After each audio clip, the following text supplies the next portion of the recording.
Bismillahirrahmanirrahim. Assalamualaikum warahmatullahi wabarakatuh. Alhamdulillah wassalatu wassalamu ala Rasulillah wa ala alihi wa sahbihi wa man wala wa ba'du. Saudara-saudariku, bersyukur pada Allah Subhanahu wa taala kita masih diberikan kesempatan oleh Allah untuk mengisi hari-hari sampai dengan hari ke-15 di bulan Ramadan tahun 1441 Hijrah. Tanpa terasa kita sudah masuk ke pertengahan Ramadan, dan tentunya ini menjadikan kita mesti terus semangat untuk berevaluasi sampai di pertengahan Ramadan ini, apakah kita sudah bisa menikmati seluruh ibadah kita. Salat sudah nikmat, puasanya semakin nikmat, ibadah Al-Qur'annya, ibadah sedekahnya semakin bisa terasa kekhusyuannya. Jika itu sudah bisa kita raih, ini tanda pertama dari Allah Subhanahu wa taala akan keberhasilan puasa kita. Jika belum kita dapatkan, maka ini menjadi motivasi kepada kita untuk terus meningkatkan semangat kita guna mendapatkan penerimaan terbaik di sisi Allah Subhanahu wa taala. Alhamdulillah, sampai hari ini kita masih insya Allah dalam keadaan sehat, dalam keadaan yang baik, dan diberikan kesempatan ibadah sampai ke 15 Ramadan dengan menyelesaikan pembahasan tentang isu-isu yang berkembang seputar hari ini di pertengahan Ramadan. Untuk itu, dalam edisi Aku Suka yang saat ini, saya akan coba menyambungkan pembahasan yang lalu seputar isu dukhan, seputar isu benturan asteroid yang telah kita selesaikan. Sekarang kita akan tarik ke dalam frame besarnya, kerangka besar pemikirannya, yaitu tentang persoalan akhir zaman. Nah, bagaimana sesungguhnya hakikat tentang akhir zaman dalam persepsi Al-Quran dan isyarat-isyarat Nabi SAW, juga penjelasan tentang akhir zaman itu, ini yang coba kita tuntaskan, ya, kupaskan secara singkat dan padat dalam waktu yang sangat terbatas saat ini. Baik, mari kita mulai buka dengan kalimatnya dulu, akhir zaman. Ya, pembahasan kita tentang esensi akhir zaman. Mohon izin kalau saya akan tuliskan juga dalam padanan katanya di bahasa Arab supaya lebih termaknai dengan komprehensif, lebih luas. Akhir zaman. Ya, akhiruz zaman, kita gunakan alif lam di sini. Ya, mim, alifnya kita naikkan dulu. Ya, ada dua penulisan, kita pilih yang ini dulu. Akhiruz zaman. Baik. Ya, kita akan coba awali dengan membahas pendekatan, ya, filologisnya dulu, secara kebahasaan dulu, ya, untuk nanti menemukan rumusan akhir zaman dalam persepsi Al-Quran, ya, juga As-Sunnah, ya, keterangan Nabi SAW yang menjadikan itu sebagai jalan hidup atau pedoman kehidupan kita. Baik. Kita ingin coba membiasakan setiap membahas sesuatu mulai dengan pokok judulnya dulu. Ini yang sangat penting. Dan pendekatan ini secara ilmiah diberikan isyarat oleh Al-Quran, dipertajam oleh hadis, dan dijadikan kebiasaan oleh para ulama kita dalam menganalisis sesuatu, menjelaskan informasinya kepada kita, bahkan menyusun itu semua dalam rangkaian-rangkaian buku yang menjadi referensi kehidupan dalam beraktivitas, baik muamalah, ya, interaksi sosial dengan makhluk, terlebih ibadah, hubungan kita dengan Allah Subhanahu wa taala. Karena itulah dalam setiap pembahasan kitab-kitab baik klasik ataupun kontemporer, setiap para ulama kita memberikan sebuah topik, ya, judul tertentu, maka tidak akan langsung mengurai kepada isinya, namun menjelaskan dulu kandungan katanya. Ya, bahkan ulama-ulama kita memberikan pesan kepada kita bahwa setiap kajian yang akan kita lakukan terhadap sebuah kitab, ya, bila dimungkinkan akan lebih baik tidak langsung memulai ke isinya. Anda ingin kaji misalnya Sahih Al-Bukhari, ya, akan lebih bagus Anda buka dulu kenapa judulnya dibuat seperti ini. Ya, Al-Jami, As-Sahih, Al-Musnad, Al-Mukhtasar min Umuri Rasulillah sallallahu alaihi wasallam wa sunanihi wa ayyamihi. Itu kan judul panjangnya. Ya, jadi dipersingkat dengan Sahih Al-Bukhari. Kenapa dinamakan demikian? Sehingga kita bisa mengetahui, oh, gambaran isi kitabnya akan seperti ini. Kenapa disebut Bulughul Maram misalnya? Kenapa disebut Subulus Salam, ya? dan seterusnya, seterusnya, seterusnya. Semua punya makna, semua punya arti. Karena itu, sebelum kita membahas ya secara singkat, namun usahakan untuk tepat dan detail tentang persepsi akhir zaman, kita turunkan dulu pemaknaan kata ini, ya, baru kita akan menemukan persepsi mungkin yang lebih sempurna, lebih total dari apa yang akan kita uraikan. Baik, yang pertama tentang kata akhir. Ya. Akhir adalah batas atau ujung dari sesuatu. Ya, ujung dari sesuatu. Batas dari sebuah terhentinya aktivitas atau juga terkait dengan waktu tertentu dalam penunaian aktivitas yang dimaksudkan. Ya, kita lihat misalnya dalam kosakata Al-Quran yang kita temukan pada firman Allah Subhanahu wa taala, kita ambil salah satunya. Misal di surah Al-Baqarah, Quran surah ke-2 ya. Di ayat ke-177 ya. Paling kanan sebelah atas. Baik, kita temukan di sini firman Allah Subhanahu wa taala di halaman ke-27. Ya, di mushaf standar posisi paling kanan sebelah atas di baris yang kedua. Ya. Baris pertamanya kita temukan kalimat laisal birra an tuwallu wujuhakum qibala al-masyriqi wal maghrib. Baris kedua ya walakinnal birra man amana billah wal yaumil akhir. Kita temukan kalimat akhirnya. Wal yaumil akhir, beriman kepada hari akhir. Ya. Hari akhir. Jadi ini hari-hari yang kita lalui, setiap harinya disebut dengan yaum.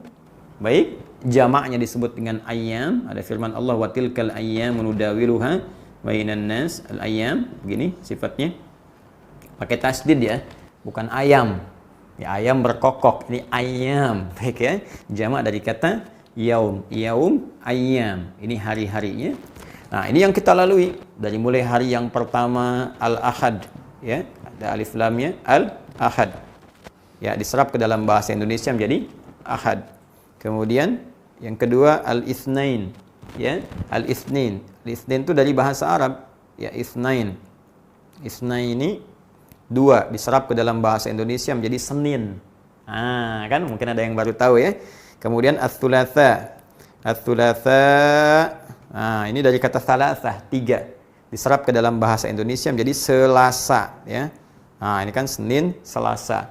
Kemudian ada Al-Arbi'a. Al-Arbi'a. Ya, hari yang keempat dari kata arba'ah diselap ke dalam bahasa Indonesia jadi Rabu ya. Kemudian Al-Khamis. Al-Khamis. Al-Khamis dari kata khamsah ya, diserap ke dalam bahasa Indonesia menjadi Kamis, hari Kamis. Kemudian Al-Jumu'ah ya. Ini sudah kita serap juga ke dalam bahasa Indonesia menjadi hari Jumat. Dan As-Sabt ya. As-Sabt. As-Sabtu, Sabt ya, diserap ke dalam bahasa Indonesia menjadi hari Sabtu. Ini hari-hari yang kita lalui selama sepekan. Ya, 1, 2, 3, 4, 5, 6, 7. Sepekan ada 7 hari. Terus kita lalui sampai kehidupan ini berakhir. Ketika berhenti waktu itu dan berhenti pula aktivitas kita itu, maka berakhirlah semua hari ini. Ya. Di mana berakhirnya? Wallahu a'lam. Nanti kita akan lihat dalam turunan hadis-hadis Nabi sallallahu alaihi wasallam. Di hari apa, ya? Waktunya kapan, seperti apa? Namun yang ingin saya sampaikan, ketika perjalanan hari ini berakhir, maka itu yang disebut dengan al-yaumul akhir. Berhentinya semua hari. Selesai. Sudah, purna. Habis. Kita sudah nggak bisa beraktivitas, ya harinya nggak ada. Waktunya sudah nggak ada, waktu berhenti, aktivitas kita juga berhenti. Karena setiap aktivitas yang kita lalui itu akan bersanding dengan waktu yang menyertai. Ya, makanya kita katakan saya sedang mengisi waktu nih dengan membaca, dengan bekerja di komputer dan sebagainya. Waktunya selesai, begitu selesai alamnya pun selesai, selesai kehidupan kita. Maka disebut dengan al-yaumul akhir. Nanti kita akan bahas lagi, namanya banyak nanti ya. Peristiwanya nanti disebut dengan kiamat, ya. Waktunya disebut dengan sa'ah, pertanggungjawabannya disebut dengan ad-din. Maka nanti ini kita akan banyak temukan dalam kosakata Al-Quran dengan nama Al-Qiyamah. Bahkan ada surahnya, surah yang ke-75. Dan surah 75 dikenal dengan namanya. Ya, ada dengan ad-din, hari mempertanggungjawabkan apa yang kita lakukan. Ya kan? Baik. Ini di Quran surah pertama Al-Fatihah ayat yang keempat. Maliki yaumiddin. Waktunya disebut dengan as-sa'ah. As-sa'ah. Nah, ini banyak.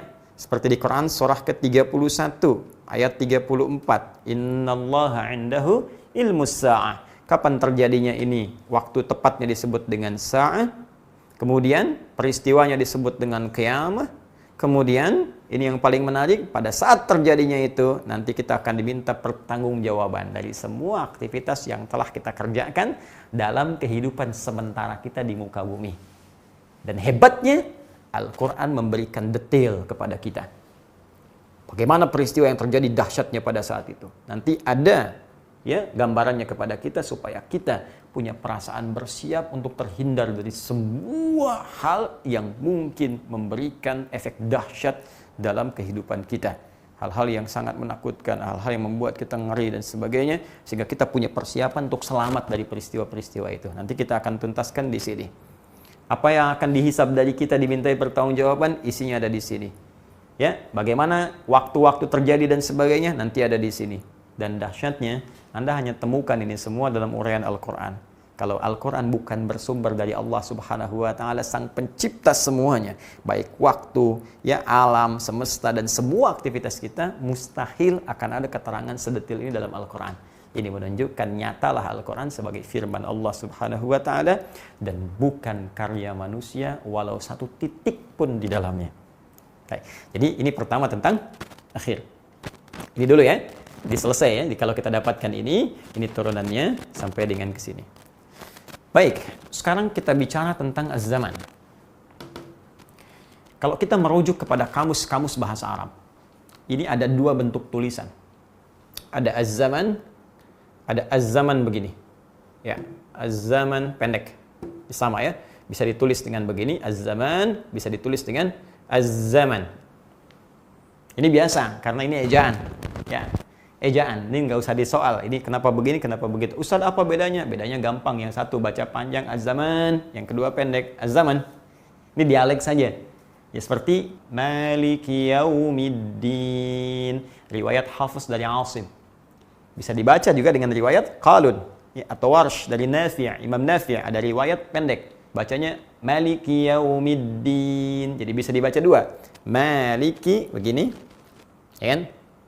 Kasih alifnya begini, Maliki, dua harakat, bisa kemudian baca pendek langsung Maliki Yaumiddin. Dulu harakatnya tidak ada untuk bisa mengakomodir dua bacaan tadi.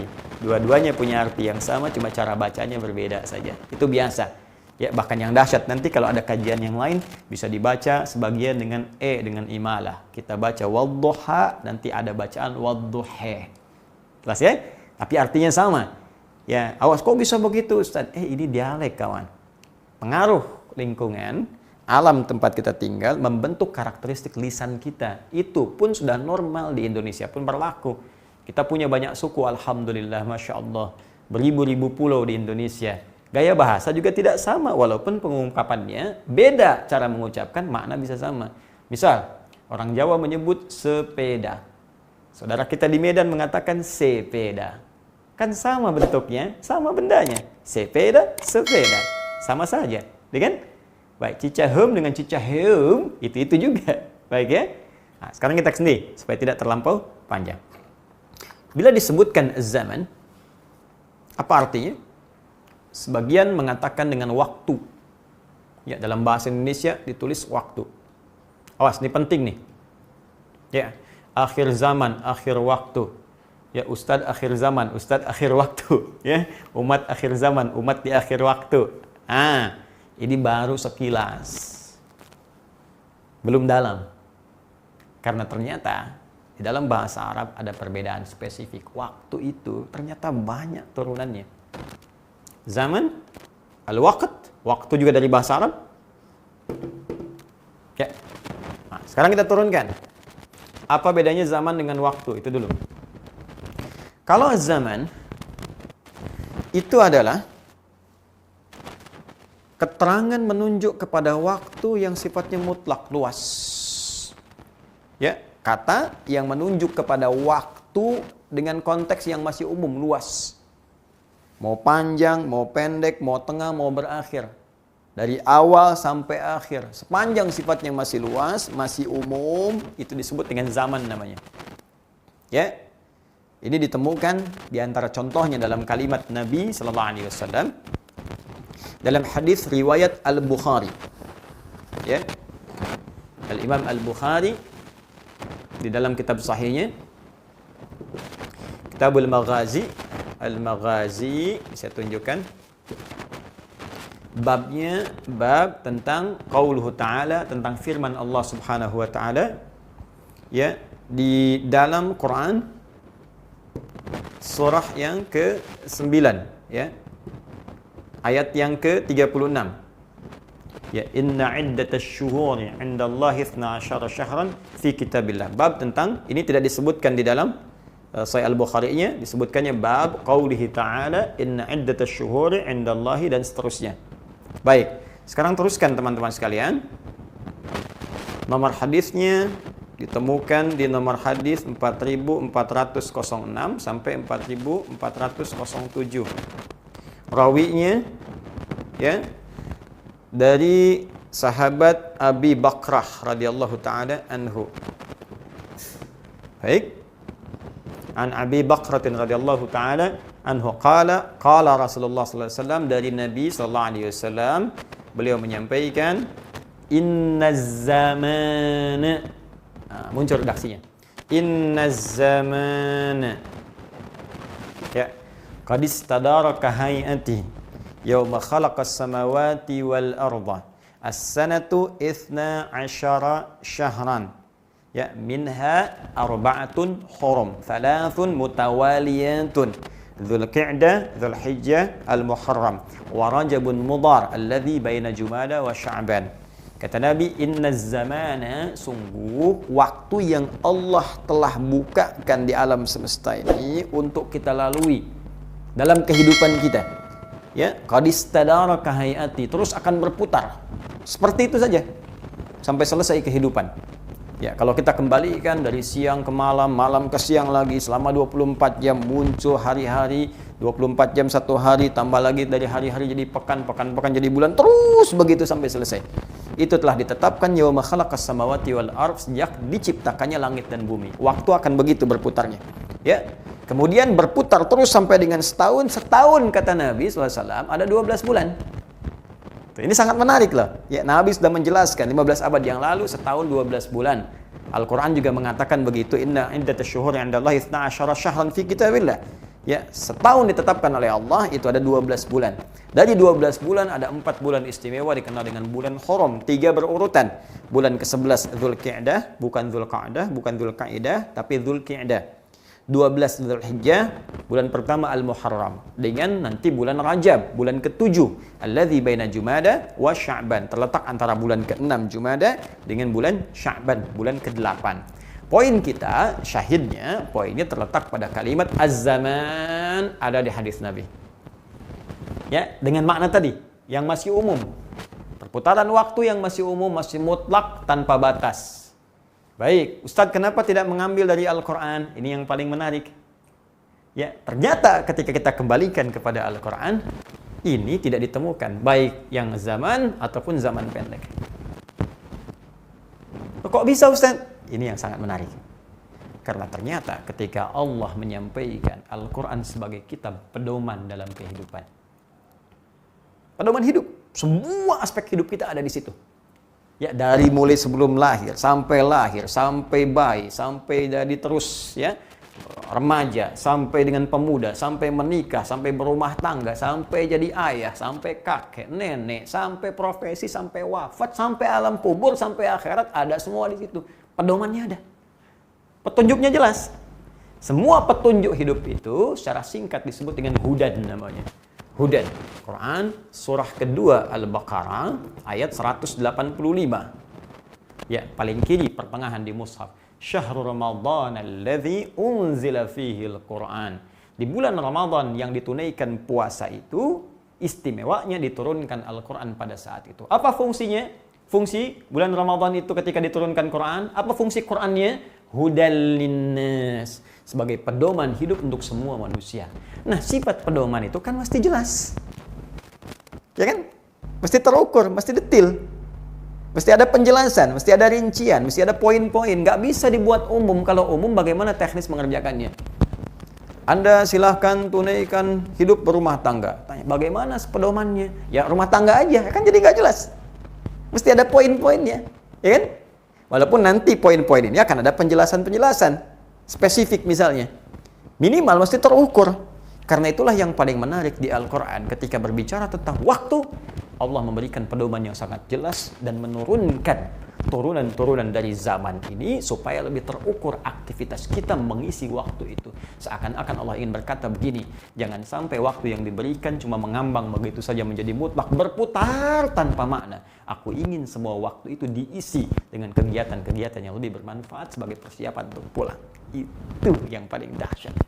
Di ketika Nabi membuka informasi, menjelaskan secara umum, kemudian Allah Subhanahu wa taala secara indah menerangkan kepada Nabi, sampaikan pada umatmu Muhammad, jangan sekedar menjadikan waktu hanya berputar dan kita tidak mengisinya dengan bermanfaat, tapi turunkan aktivitas seperti aku tunjukkan berikut ini. Ketika Anda ingin menjadikan waktu itu menjadi spesifik, apakah panjang atau pendek, ya, singkat, padat ataupun melebar, maka berubah kalimatnya dari zaman menjadi waktu. Ya. Karena itu kita katakan misalnya waktu proklamasi, kan singkat waktunya, ya kan? Baik, kita katakan waktu perang Badar, kan waktu itu saja. Nggak ada orang Arab mengatakan zaman proklamasi, zaman perang Badar, zaman Pangeran Diponegoro misalnya tentang pertempuran dengan para penjajah misalnya. Kita katakan waktu. Ya, kalau zaman lebih luas pembahasannya. Nah, yang paling menarik, awas ya, ini kosakata yang mutlak loh, jangan didebat lagi. Ya, karena ini sudah uraian. Jadi gini, Al-Quran memberikan penjelasan, kemudian Nabi memberikan penjelasan. Standar orang Arab pun seperti itu pemaknaannya. Ulama menetapkan. Sekarang kita bukan Tuhan, bukan Nabi, ulama bukan, terus kita ingin protes, kayaknya nggak begitu. Berarti kita yang belum paham. Jelas ya? Nah, sekarang kita turunkan. Karena ini pun masih sifatnya umum, batasan dari ini, kalau mau jadi pendek, jadi panjang, jadi waktu, maka detailnya seperti apa? Ini yang kita turunkan. Kalau yang dimaksud zaman, baik jadi panjang atau pendek, kalau sudah dibatasi, pendekkah, panjangkah, jadi waktu sifatnya. Cuman masih umum juga, karena belum tahu ini waktunya waktu apa, waktu hidupkah, waktu beraktivitaskah, waktu malamkah, waktu siangkah, atau apa. Maka diturunkan lagi oleh Al-Quran. Jika waktu itu terkait dengan kehidupan, batas hidup manusia, waktu hidup, maka istilahnya disebut dengan ajal. Kosakatanya misal ditemukan di Quran surah ke-7 ayat 34. Walikulli ummatin ajal. Fa idza jaa ajaluhum la yastakhiruna sa'ata wa la yastaqdimun. Kata Allah, setiap umat, jangankan satu manusia, semua umat tuh punya batas waktu hidup. Jadi gak abadi, teman. Tinggal di dunia ini gak abadi. Gak ada yang terus hidup. Pasti wafat. Ya, pasti wafat. Bahkan ketika waktunya tiba wafat itu disebut lagi oleh Quran, dahr namanya. Makanya orang Arab mengatakan wa ma yuhlikuna illa dahr. Ya, ad-dahr. Itu direkam oleh Al-Quran dengan sangat jelas. Pasti pulang. Ini percuma kalau Anda hanya mengumpul-ngumpulkan harta, mengisi waktu kumpulin, cuman ngumpul-ngumpul aja. Pada akhirnya meninggal. Dan sekaya apapun manusia, nggak ada yang bisa pakai kain kafan sendiri untuk wafat. Ya, kalau mau dipakai nggak akan sempurna, tetap nggak bisa ngubur diri sendiri karena semua yang ada pun ditinggalkan. Ya, apa faedahnya Anda berangkat gelap, pulang gelap, berlomba mengumpulkan harta benda banyak-banyak sampai ada yang nipu orang, sampai tega di masa-masa pandemi pun masuk kena musibah masih nipu orang juga. Itu kan manfaatnya apa? Meninggal juga. Ada yang berlomba dengan kekuasaan sampai saling bersaing, saling menyakiti, ada yang menghilangkan nyawa. Ada yang dihilangkan nyawanya, yang menghilangkannya hilang juga nyawanya, meninggal juga. Jadi kalau hidup cuma dipakai begitu saja, maka apa nilainya ketika pulang di hadapan Allah? Pasti tiba. Ya kan? Nah, dahsyatnya sebelum diturunkan ke yang lainnya, Allah memberi pesan kepada kita. Jika sudah tiba waktunya, ya, kata Allah, la yastakhiruna sa'ata wa la yastaqdimun. Ini enggak akan maju, nih, enggak akan mundur. Jadi jangan berharap ajal kita bisa ditangguhkan sehingga bisa lama hidup. Jangan juga kepikiran bunuh diri, nggak ada kerjaan. Bunuh diri itu nggak akan pernah teman-teman memberikan solusi. Kenapa? Karena kalau sudah meninggal pun meninggal juga. Kalau belum waktunya nggak akan wafat juga. Ada yang coba nelan obat nyamuk, taruhlah kita buat umum misalnya. Mau nelan obat nyamuk 3 baskom. Ya belum waktunya meninggal ya nggak akan wafat juga. Nggak minum racun pun kalau sudah meninggal ya meninggal. Ini poinnya. Ya, baik. Yang paling menarik apa, teman-teman sekalian? Ketika meninggalnya, tiba waktunya muncul lagi namanya dahr. Ya, kemudian datang saat wafat namanya maut. Ya, dirinci lagi. Quran surah ketiga ayat 185. Bahkan jadi kosakata umum di masyarakat. Maut sudah menjemputnya. Dari mana kata maut ini? Nih Al-Quran. Kullu nafsin dha'iqatul maut. Baik, yang paling menarik teman-teman sekalian, yang bawa mautnya pun disebutkan namanya malakul maut. Quran surah ke-32. Ayat keberapa? Ayat ke-11, paling kanan sebelah bawah. Qul yatawaffakum malakul mautil ladzi wukkila bikum. Katakan pada manusia yang pongah itu, yang merasa akan hidup selamanya terus, akan datang malaikat maut. Ya sudah mengambil batas hidupmu, nafasnya diambil, berhenti nafas kita, pulang kepada Allah. Bahkan disebutkan yang belum meninggalnya pun disebut mayyitun. Innaka mayyitun wa innahum mayyitun. Quran lagi itu, mayyit. Masya Allah. Lihat nih teman-teman, unik ya. Yang belum meninggal, mayyitun. Ya, bagaimana meninggal? Diambil nafasnya oleh maut. Tuh, maut mengambil nafas dari mayyit. Begitu diambil nih, tasdidnya diambil. Bek! Jadi mayyitun. Tuh. Mayyitun. Mayit ini sudah nggak bernyawa, pakai bulatan begini, sukun. Ya, sukun. Yang paling hebat tuh, ya Allah Akbar kalau belajar Quran itu. Ini pakai sukun. Sukun itu kan artinya tenang, bukan sekedar bulatan. Kalau bulatan tanda, ya, tanda simbol di tulisan, tapi sukun secara bahasa artinya tenang. Seakar dengan sakinah. Ya, sakinah mawaddah rahmah, samara. Sakinah kan tenang, sukun itu tenang. Jadi ada isyarat lagi gimana caranya hidup tenang, pulang pun tenang. Itu yang disebutkan lagi tuh di Quran surah ke-89. Ya, ayat berapa? 27 sampai 30. Ya, ya ayyatuhan nafsul mutmainnah. Hei jiwa-jiwa yang tenang. Masya Allah, ada yang pulangnya tuh meninggalnya tenang. Lagi baca Quran, meninggal. Masya Allah. Lagi sujud, meninggal. Ada yang lagi nonton ini di YouTube, meninggal misalnya tiba-tiba. Bisa terjadi kok, kita nggak bisa nolak. Atau saya misalnya sedang mengajar, wafat. Tapi yang paling penting, gimana caranya tuh hidup tenang, wafat tenang. Ya Allah, enak banget rasanya. Ya, pulang tenang. Nah, di Quran. Coba lihat, detil kan? Ajal, waktunya tiba disebut dahar, datang maut yang membawa malakul maut, orang belum wafat, mayyit, CM, calon meninggal. Begitu ditarik, diambil jadi mayyitun, habis, nol. Ya, jadi bulat tuh, diambil tasdidnya bulat. Makanya di film kartun dulu ya, Son Goku, Son Gohan, Piccolo, begitu di Kamehameha habis, di atasnya ada bulatan. Karena diambil itu. Nah, itu kan gambaran manusia saja. Saya enggak senang nonton itu seperti itu, cuma dulu pernah baca itu, baca anak-anak kenapa gandrung ini kita baca. Tapi menariknya tuh ada korelasi sedikit lah. Ya. Nah, ini belum selesai, kita belum tamat nih. Ya, yang paling menarik, terus bagaimana sebelum saya meninggal ini, supaya meninggalnya tenang, bagaimana cara mengisi ini ajal? Muncul lagi kosakatanya dari Al-Quran. Cara mengisi ini ajal, sampai kita pulang. Karena kita nggak tahu dirahasiakan kapan pulang, supaya serius mengisi waktu kita. Cara mengisinya disebut dengan umur namanya. Al-umru. Umur. Dan sudah jadi bahasa kita. Berapa umur Anda? Kamu umurnya berapa sekarang? Asal kata umur itu, asalnya sebetulnya bukan usia. Bukan usia. Ya, kalau usia batas hidup ya tadi ajal dengan turunannya. Umur itu sebetulnya cara kita untuk mengisi usia sehingga benar dalam pandangan Allah dan mendapatkan ridha serta petunjuknya. Umur bisa berarti segala yang bermanfaat. Amara ya'muru. Dari kata amara ya'muru umran. Seakar dengan ini. Katanya. Ya, ya'muru ditemukan di Quran surah 9 ayat 18. Lagi-lagi Al-Quran. Umur juga ada nanti ila ardalil umuri. Ya, ada nanti ditemukan di Quran surah ke-22 ayat yang kelima. Ya, kita temukan turunan-turunannya. Teman-teman sekalian, fokus ini. Sesuatu yang bermanfaat. Seakan memberikan pesan kepada kita, sepanjang hidup, ayo kerjakan yang bermanfaat. Kalau mau detil lagi, saya bisa turunkan lagi. Karena itu semua tubuh kita ketika disebutkan fungsinya oleh Al-Quran, silahkan cek dalam Al-Quran. Itu diarahkan untuk mengerjakan segala yang bermanfaat. Mata, jangan cuma melihat-lihat yang bermanfaat, yang baik-baik. Tak baik, palingkan. Quran surah ke-24, ayat 30 untuk laki-laki, 31 untuk perempuan. Telinga, dengar yang baik-baik. Kalau tak bisa mendengar yang baik, sudah, jangan dengar. Palingkan, tinggalkan ghibah. Ya, dari Quran surah ke-49. Untuk mulutnya ayat 11, 12-nya untuk telinga. Ya ayyuhalladzina amanu liyasraqu min qaum. Lisan katakan yang baik-baik, tak mampu diam. Ya la yaghtab ba'dukum ba'd, jangan gibah, jangan mendengarkan gosip. Ada yang baik dengarkan, tak baik tinggalkan. Sampai ke ujung kaki. Tangan jangan dipakai yang buruk, hindarkan pencurian segala rupa dan sebagainya.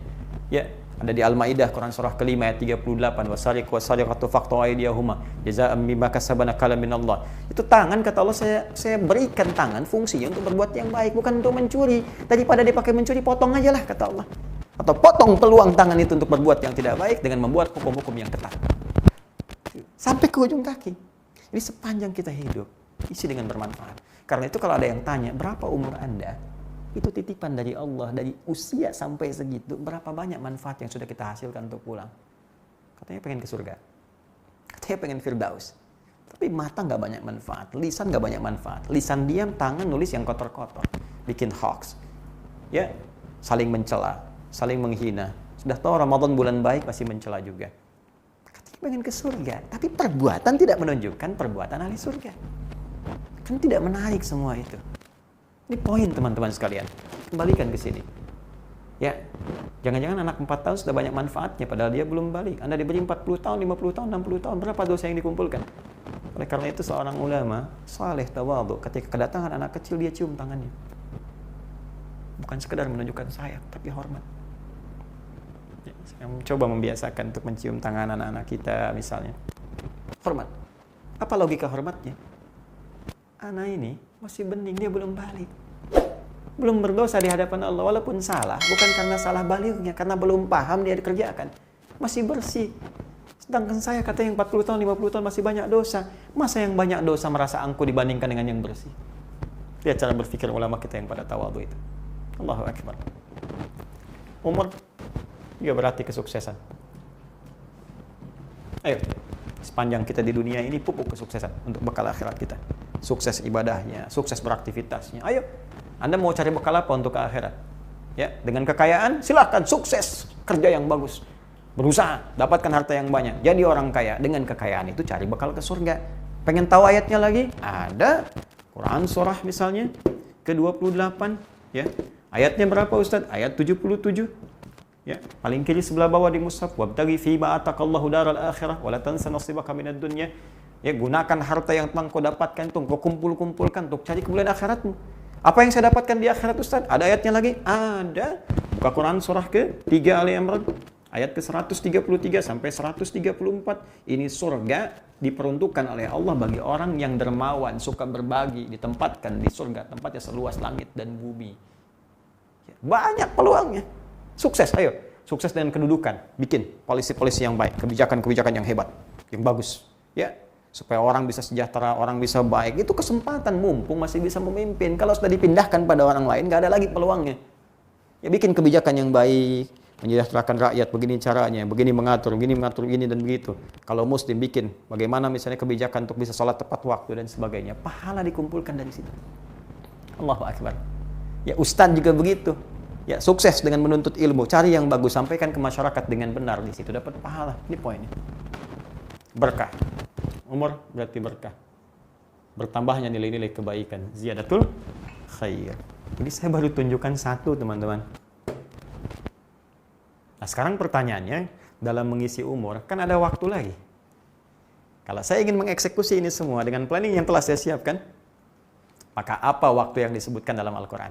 Misal, saya mau belajar nih sekarang. Ini apa nama waktunya? Spesifik. Saya mau makan. Apa nama waktunya? Ya? Saya mau tidur. Apa nama waktunya? Saya mau mengajar. Apa nama waktunya?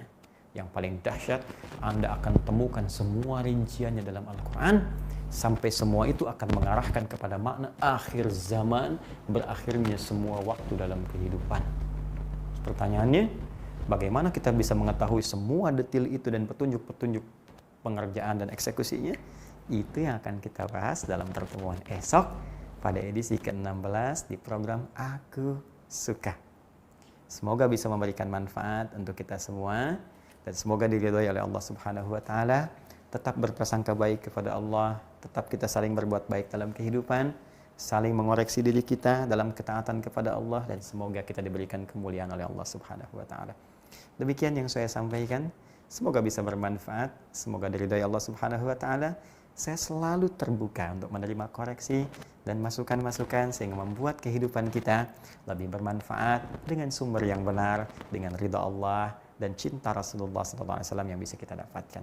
Subhanakallahumma wa bihamdika asyhadu an la ilaha illa anta astaghfiruka wa atubu ilaik wa akhiru da'wana alhamdulillahi rabbil alamin.